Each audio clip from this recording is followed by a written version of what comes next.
What is going on here is really the cause of all disease. It's either cells that are mutating, it's either microbes that are reproducing and fulfilling their destiny, or if we add this one, or oxygen can't get to the cells and the cells begin to work less than excellently. They begin to break down themselves. Okay? The name we give those diseases are just so as we know where to find them. So what are we going to do about this? What are we going to do? Well, what does the current medical model do? Let's look at that first. What do? They identify this situation. They know that there's mutating cells. They know that there's microbes forming fungus and fungi and molds and growing inside the body. So what they do is they manufacture a designer poison. And that poison is designed to come in and kill that cell or that microbe that's reproducing. But have you ever wondered how do they get medicine to where it's supposed to go? Like you take the medicine, you put it in your mouth, and you put it in your mouth, you put it on your tongue, you swallow it, but it tends to go, it knows where to go. Well, how does it know where to go? And secondly, how is it transported? And Samuel West, who came up with this, he came up with a theory on that, and I believe he's right. He's absolutely right. Remember we discussed albumin back here? Remember I said I was going to bring up albumin again? And albumin is the smallest of the blood proteins. So it's able to squeeze in through little gaps the easiest. It can get into this system quite easily. So what they do, and this is just a theory, I don't know if they do this, I don't know if it's true, but I think it's true. They take albumin, and to that they piggyback the medicine, okay, the poison that enters the system, and it might be designed to kill that type of cell. All right, it'll go in, it'll kill it. Or it might be designed to neutralize that type of microbe. Okay? That's why when people take these things, they begin to feel better initially. Right? They feel better. Oh, I'm feeling better. I'm taking my medicine, I'm feeling better. Things are going well. But have they done anything to stimulate this system? Have they cleaned this system out anyway? Have they changed the acid-alkaline balance in any way? Well, they might have. They might have made it more acidic because they've got all those dead cells in there now. It still isn't cleaning itself. It still isn't doing anything. It's still trapped in there. Right? This state here with all this excess fluid in it is also the same as this. Can you see this? It's the wet state also. There's excessive fluid between the cells. It's really the wet state. And remember our original statement where we said trapped blood proteins cause all disease and death?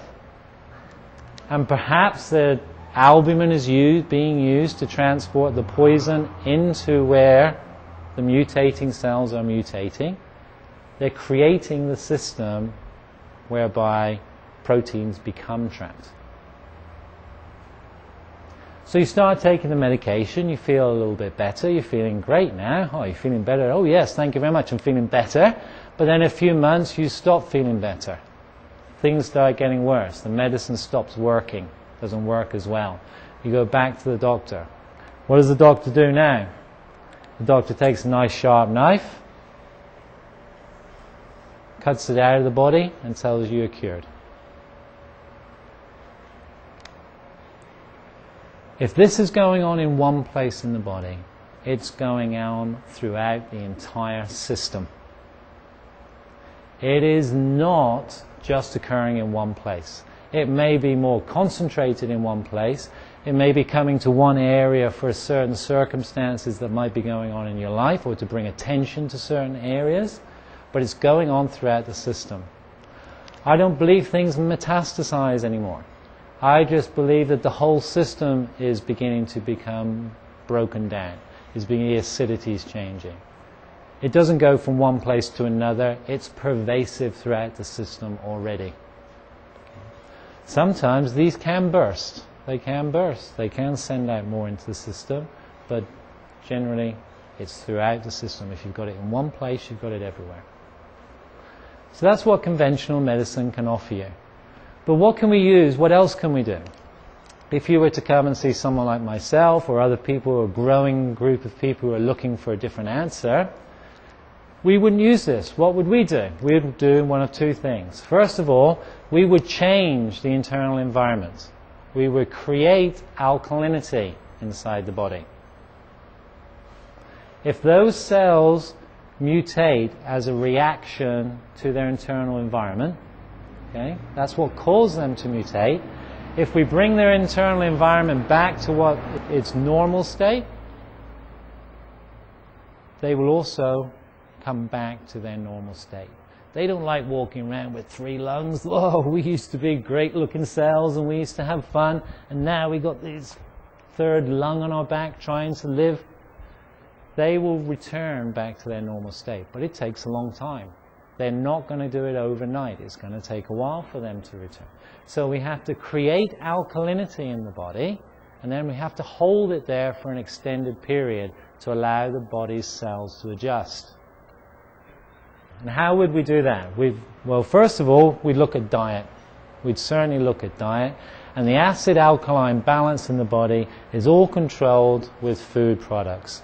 Not only do these 2 food products make the blood thick, but they also contribute to acidity in the body. So this is why we recommend moving towards a living diet, a raw diet. This is where we're going to keep the blood thin, and it's an alkalizing diet also. But we're not going to talk too much about the food side of things tonight. That's a whole lecture in itself. The other thing we do is we can stimulate this system to clean itself. Right? We can clean out this system, get it moving, get it cleaning, and then even if you choose not to make dietary choices, that you want to continue with this food that you used to, by stimulating the lymphatic system on a regular basis, you can still prevent stagnation occurring within this system. Okay? So how are we going to stimulate this system? And this is where we really can create power within our immune system. So I'm going to give you 10 things that we can use to stimulate the immune system. Now the way they did these, in order to test these, the lymphatic system drains into something called the thoracic duct, and they put a monitor on the thoracic duct, and they got people to do different types of exercise and different types of things, and they saw what does actually stimulate the thoracic movement through the thoracic duct, because not all exercise does stimulate it. Also, we looked at this system here and what can change things from the wet state back into the dry state. So number 1, deep breathing exercises.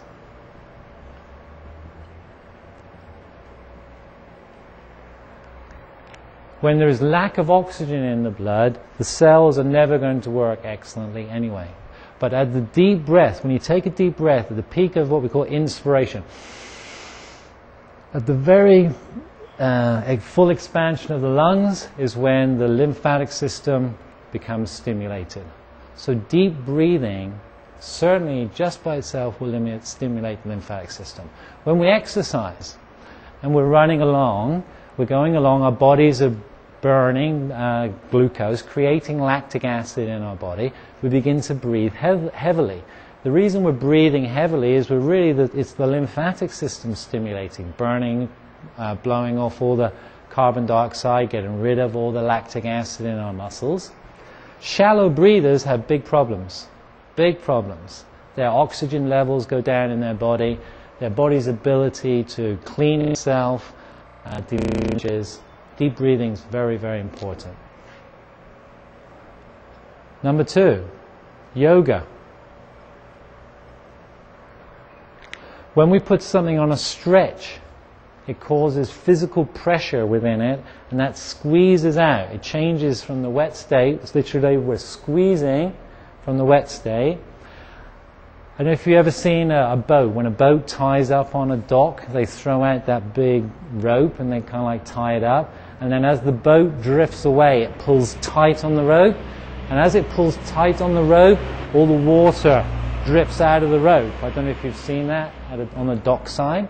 But it's the same with yoga. When you put something on a stretch, as we stretch it, it causes a compressive force within that muscle, and that stimulates the lymphatic system. So yoga is really great. Meditation with visualization.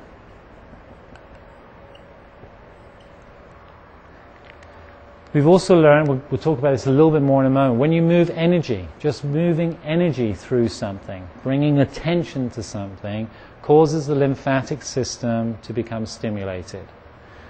If I had a liver, if I felt I had congestion in my liver, by meditating, sitting quietly, taking deep breaths, breathing in, bringing that breath down into my liver, will cause my liver, the lymphatic system in my liver, to become stimulated and begin to clean. Now also we can begin to see here, there's like a system here. I don't know when they developed this system of yoga as a health system, really. I don't know if they were just looking into doing good exercise and deep breathing exercises, but what they're really doing all that time is they're stimulating the lymphatic system. This is why yoga is such a great health practice, because it combines all these three in each session. So what after yoga? We have massage. Swedish massage, where we use effleurage strokes to push fluids through the muscle. Thumb kneading and squeezing techniques, again, to push, squeeze the lymphatic system, literally physically stimulate it. Pressure. And we used to use this in physical therapy. If somebody have very swollen legs where the lymphatic system can't pull away all that fluid, we put on these big inflatable like sleeves and pump it up and try and push it through. Pressure. And if we combine pressure with massage, we get shiatsu. Again, I don't know if they knew that they were working on the lymphatic system when they developed this, but it is absolutely stimulating the lymphatic system. Okay, we have energy work. Hands-on healing. Reiki. Faith healing.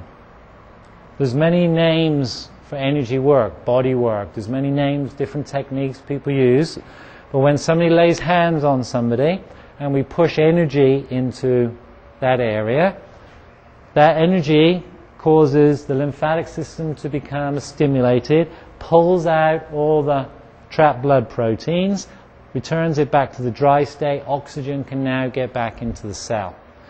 So by pushing energy through something, energy healing, this is how energy healing works. It works by stimulating the lymphatic system. We have Tai Chi or Qigong.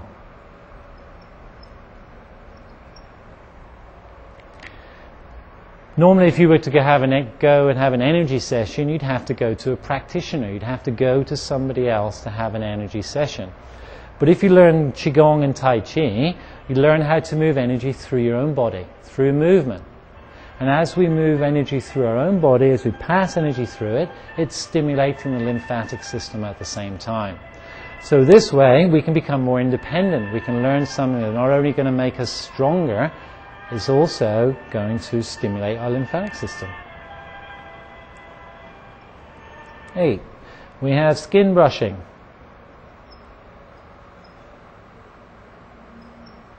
Here I have a skin brush. This is a very, very simple object, but it's really great for stimulating the lymphatic system. They cost about $14. But this can do amazing things. This one, the handle comes off. It's a natural fiber. You want to have something, don't go for something with this like plastic, a nice natural skin brush. And you can do it all over your body. You can do it over your head, your face, the whole body. And do it before you go in the shower in the morning. It takes about 5 minutes to do the whole body. Now how would you use it? Let's say I was going to brush my arm. I would start up here at my shoulder. And the secret of this is light, rapid stroking. That's really the key. Start at the shoulder, then come down to the arm, to the elbow, down to the full arm, and eventually into the hand. If I was to do the leg, I would start here at the hip, clean the hip first, come down into the lower part, into the knee, and eventually into the foot. When I was coming in the body, I would brush up towards the heart. Okay? Now, why do I start up here in the shoulder first of all? Well, I want to clear this area first. If I started in the hand and I stimulate the system to clean, and there's a blockage up here, we're not going to get very good cleaning. We're going to get a backup begin to create. So we allow it to open up first to allow it to come in. Some people say brush towards the heart. Other people say brush away from the heart. I don't think it really matters, but I usually say brush towards the heart. I think it's just nicer to brush towards the heart. So this is a really great thing. Do it every day or every couple of days. If you have illness or you're doing a cleanse, you might want to do it more often, perhaps twice a day, 3 times a day. But it's a very, very effective tool and very cheap. Number 9, we have the Mini Trampoline. $270, $280 kind of dollars. And I've had both. When I first started this, I started with a cheaper one, but I'm not going to recommend that to you. First of all, they break quite easily. They don't last very long. Whereas this is really a once-in-a-lifetime purchase. And if you were to look at this one in more detail, it's much more robust. The legs on here are foldable. In fact, this will fold in half. And it comes with a bag. You can carry it with you. It's a very robust piece of equipment. And also if we look here at the springs, on the cheaper versions of this, the springs are much smaller and they're not tapered like this. And what it does is it gives a very hard end feel. And when you're bouncing up and down on it, it's quite jarring at the end. Whereas these tapered springs tend to give it a bit more of a softer end feel. It's better on the joints and it's better actually at stimulating the lymphatic system. Also on the more expensive one, the legs are a little bit longer and that allows you to get a little bit deeper bounce when you're using this piece of equipment. So how would you use it? Well, let's have a look here.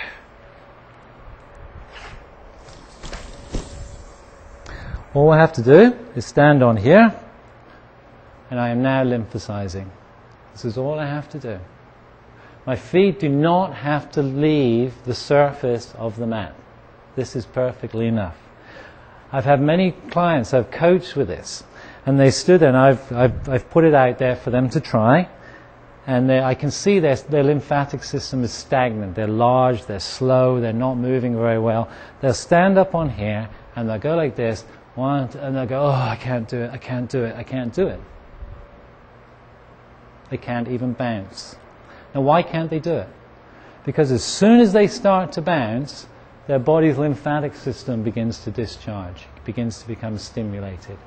That creates a lot of acidity, pulls a lot of acidity that's been trapped in the body, brings it into the blood system.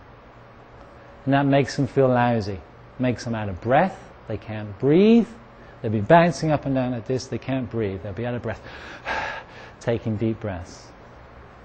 So the first thing a person would have to do is just get used to just bouncing up and down like this until they can do 30 minutes a day. 30 minutes. If the person cannot stand on here, if they can't stand, they can start in the sitting position. They can come down, they can sit on the side here and bounce like this if they haven't got the strength in their legs. This will also begin to clean, at least clean their upper body and create a little bit of stimulation in the system. Also with this, as I'm bouncing up and down, I'm actually moving through space. That's creating an electrical charge. And that electrical charge is also feeding me, it's giving me greater vibrancy. And if I start to bounce a little higher, my feet come off the mat, the higher I bounce, it begins to become more of a strengthening piece of equipment. Because at the bottom of the bounce, my cells are pulling about 1.5 G-force, and they're having to respond to that, and my cells are becoming stronger. If you purchase this piece of equipment at any time, it usually comes with a full video of different exercises that you can do and a lot more information. So that's the Mini Trampoline, that's number 9. And number 10 on the list, that's uropathy, and we're going to talk about that as an individual subject all by itself. Okay, so we're going to talk about this interesting subject. This is uropathy, or otherwise known as urine therapy.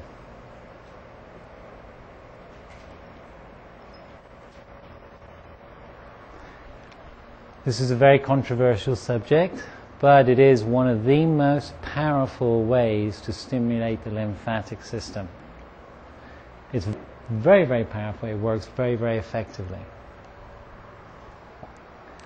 Now, we are commonly told that urine is a toxic byproduct that's excreted from our body. But in reality, what it is purified blood. Everything that is in your blood is in the urine. And what the kidneys are doing is they're really maintaining osmotic balance in the body, the amount of water that's in the body. And as it feels the body is becoming too dilute, they remove water. And as they do that, they just choose to also pull out with it everything that the body does not need at that moment in time. So in the blood is, or are, all vitamins, all minerals, enzymes, antioxidants, steroids and sterols, and thousands of microbes and toxins. And this is your urine. This is what your urine is made up of. Now, if I was to come here today, if I was to give a lecture just on urine, and I came to you today and I said, I'm introducing a new product to you today, I covered up this one here. I said, I'm coming to you with a new product. In that product are all the vitamins you need, all the minerals, all the enzymes. They come in a 100% absorbable form.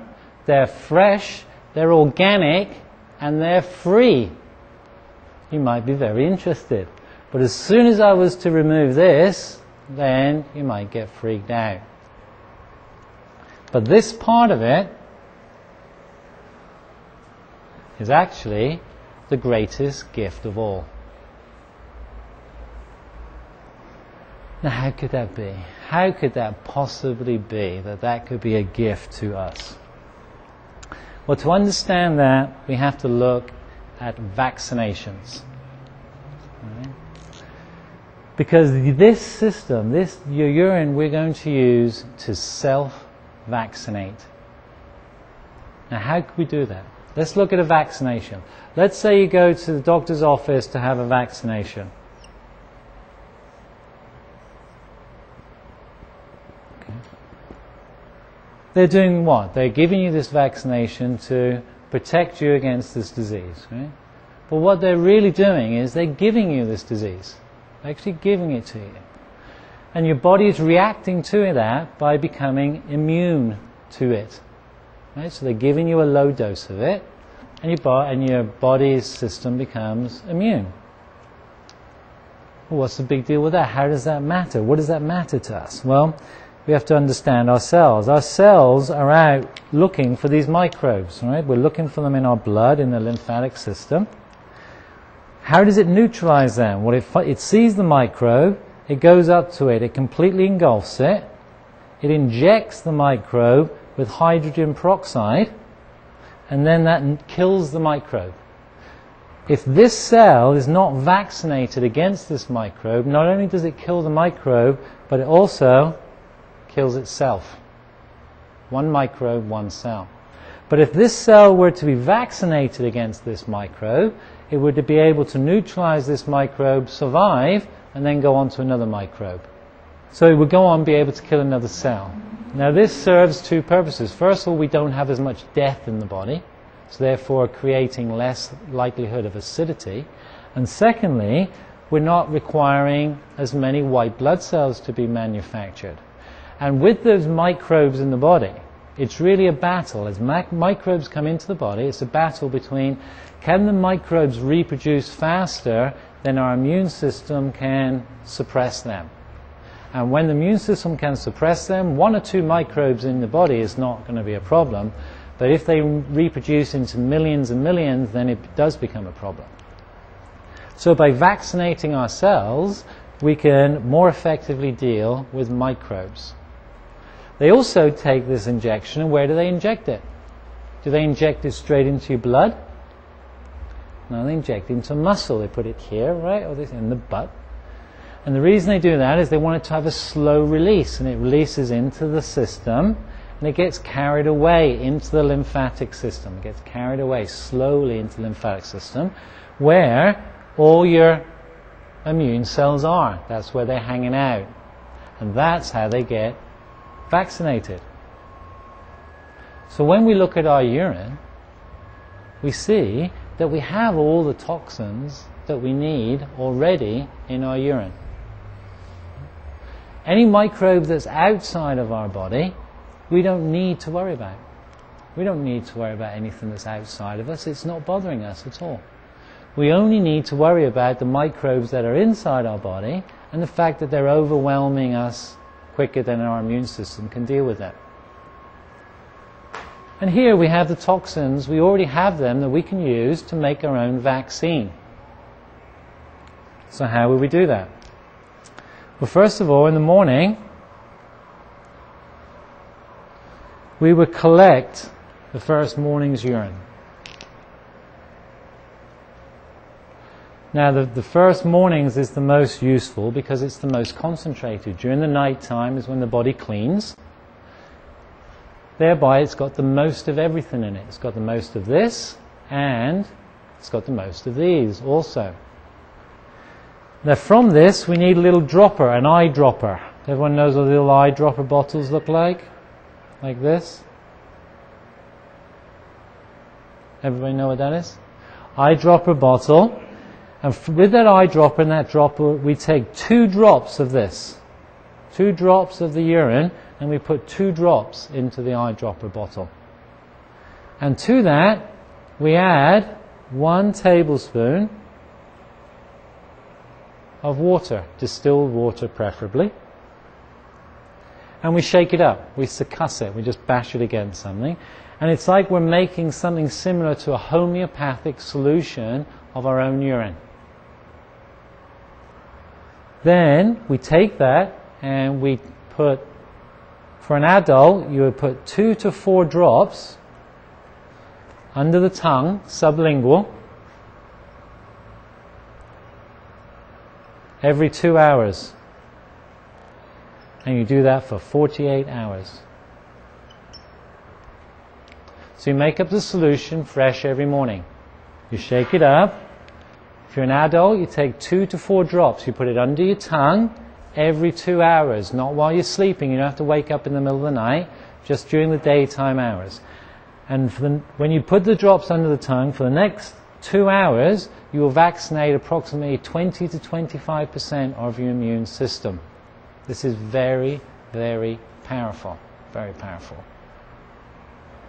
What can you do with the urine that's left over?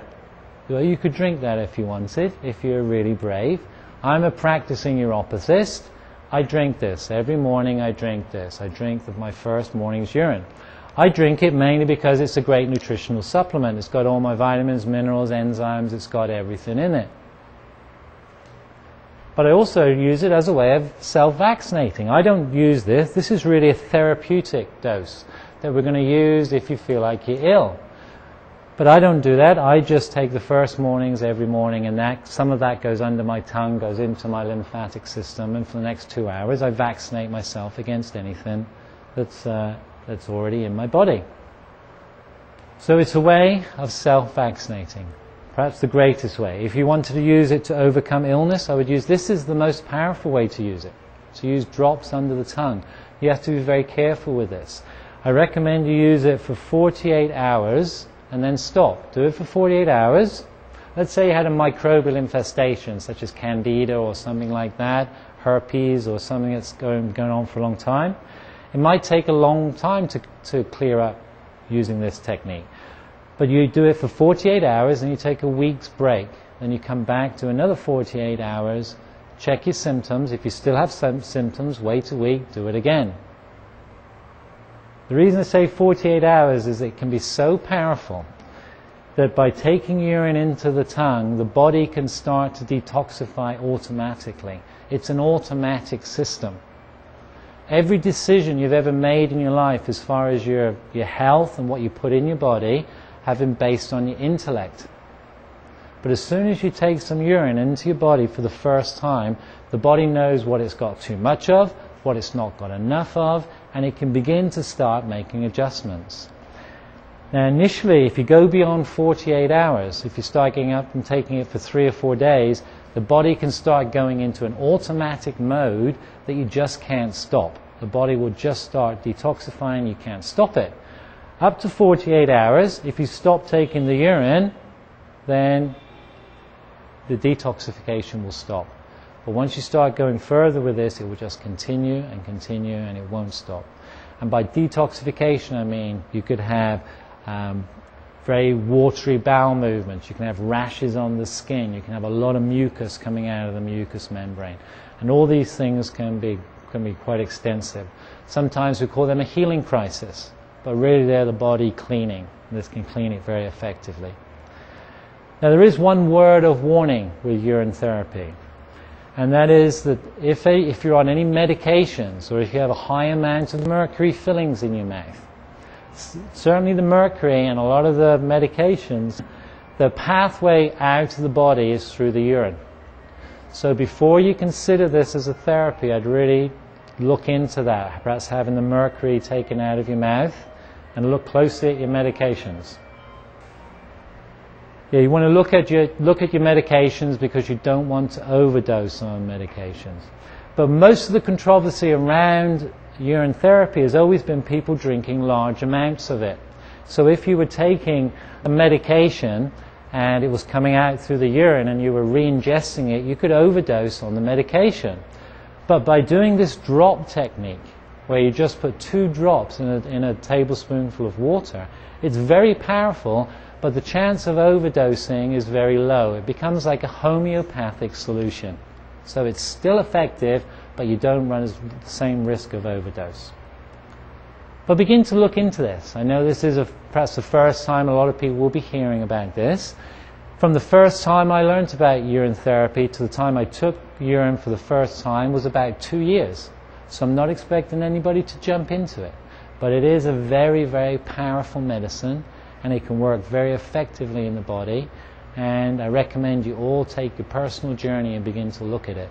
There are many books out there now being written on it. There's stuff on the internet, and you can really make some strong decisions. You can find out your own information. But I took the decision to start consuming my own urine. It wasn't taken easily, but I believe it to be worthy, and that's what I do, and that's why I recommend it to everybody else. So we're almost coming to an end, but there's one more thing I wanted to discuss with you, because we've seen now how we can vaccinate ourselves against the microbes, but sometimes that's not quite enough, because microbes are very they can change their shape. What's that word? Pleomorphic. They're very pleomorphic. They can change their shape very easily. Whereas the cell that we just vaccinated has a very thick, robust wall. It has that robust wall because its job is to go kill those microbes, and those microbes live in an acidic environment. But this likes to live in an alkaline environment, so protect itself in that environment. It creates a robust wall. But this has a very thin, delicate wall. That's how it can change its shape so much. And what that enables it to do is it enables it to squeeze in between cells, squeeze into little narrow openings, and it can hide out in there for many days, months, years. And this is why people have reoccurring things like herpes, candida. They seem to get better, and then they reoccur because these guys can hide. And because our immune cells can't change shape as readily, they can't get to them. They can't squeeze in between those small gaps. That allows them to live a little bit longer. So just vaccinating is not enough to kill them all. But there's something else we can do. We can use coconut butter or coconut oil. It's the same thing, coconut butter or oil. It's just dependent on the temperature. Below 76 degrees it's a solid. Above 76 degrees it's a fluid. And we can use coconut oil also to improve our immune system. Now, how will we do that? Well, first of all, coconut oil is what we call a saturated fat. And saturated fats got a lot of bad press about 10 years ago. We were all told not to eat saturated fats. And that's absolutely right. I'm not going to go against that. But when they talked about those saturated fats, they were talking about the saturated fats that are found in animal products. And those fats are what we call long-chain fatty acids. Now, to understand a fat, what a fat is made up of is made up of a series of carbons, and those carbons are all joined together, and they all have hydrogen attached to them, like so. And when hydrogen is attached to all the carbon arms, it's fully saturated. That's what we call a saturated fat. If we were to look at mono or polyunsaturated fats, we'd be removing some of these. That's a monounsaturated fat, and then if we move more, it'd be polyunsaturated fat. But here we're looking at a saturated fat. And a long-chain fatty acid has perhaps 14 to 22 carbon atoms in it. It's what we call a long chain. But coconut oil is not a long-chain fatty acid, it's a medium-chain fatty acid, and that has between 8 to 12 carbon atoms in it. And even though it's fully saturated, the body does not tolerate this one very well at all, very poorly. But the body loves this one, absolutely loves it. It soaks it up, it wants it, enjoys it. So it's very well accepted into the body. Now, when we take this information, we come back to look at the cell. If we look at the cell wall, what is the cell wall made up of? The cell wall is made up of fat. It's made up of lipids. And that fat dictates the cell membrane permeability. That's the ability of the cell to get what it needs, which is nutrition, glucose and oxygen, and for it to excrete its cellular waste, depends on cell membrane permeability. And what we've learned is that low-fat diets don't work, because as the fat goes down, the cell membrane becomes more impermeable, can't get what it needs, can't get the cellular waste out, begins to work less than excellently. So the fat content of the cell wall dictates the cell membrane permeability. If we look over here, so when we take in our medium-chain fatty acids, the cells love it. They want it. They soak it up, increases cell membrane permeability. But here the wall is so delicate that as it soaks up that extra fat, it becomes so permeable that it literally dissolves, and the inner contents of the cell escape, and that neutralizes these microorganisms.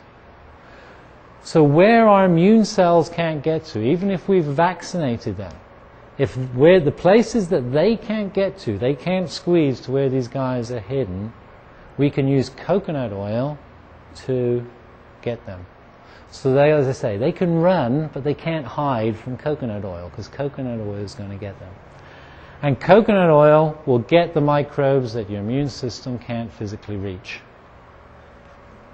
Now you can get your coconut in many different ways. You can eat raw coconut, you can get coconut butter. Always go for the highest grade that you can find. So we're coming really to the end. I'm going to recap a little bit here. We started off with the dry state. The dry state is the normal state. This is when the cells can get nitrogen, glucose, and oxygen. If the lymphatic system cannot clean it away, it changes to the wet state, trapping blood proteins. And trapped blood proteins cause all disease and death. Okay? As we trap more things in here, we're changing the acid-alkaline balance, creating more acidity, which allows cellular mutation or microbial overgrowth. The name we give this process, the disease, what we call it, is just so as we know where to look, where to find it. But it's the same circumstance over and over again. So what are we going to do to create immune system power? We're going to do three things. We are going to alkalize.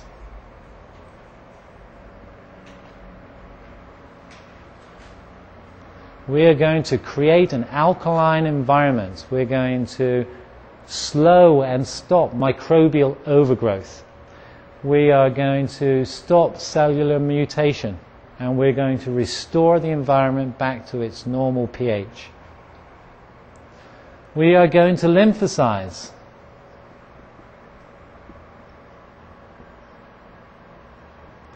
We're going to use perhaps 1, 2, or more techniques daily to stimulate the lymphatic system.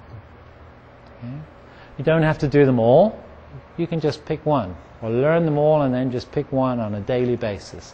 Something, mini trampoline, deep breathing exercises, skin brushing, something every day. Stimulate the lymphatic system, clean out those trapped blood proteins, get oxygen back into the cell. We're going to alkalize, we're going to lymphasize, and we're going to neutralize. And we're going to neutralize with our own urine therapy, and we're going to neutralize with coconut oil, with the saturated medium chain fatty acids. So these are the three key components to creating power within your lymphatic system. I hope you've enjoyed this lecture. We have a series of a follow-up lecture which teaches us how to clean out the entire gastrointestinal system, create better purification within the whole body, and that's coming up on the next tape. So we hopefully will see you then. I want to thank everybody who came here this evening for putting up with our taping here and hopefully enjoying the lecture. And for all you at home, I hope you're following with the workbook. There's more details in the workbook to help you follow through this, to assimilate all the information. And once you feel ready and you've got hold of it, then we'll move on to tape 2 and we'll learn a little bit more on how to clean the body. Okay. Good. How was that? All right.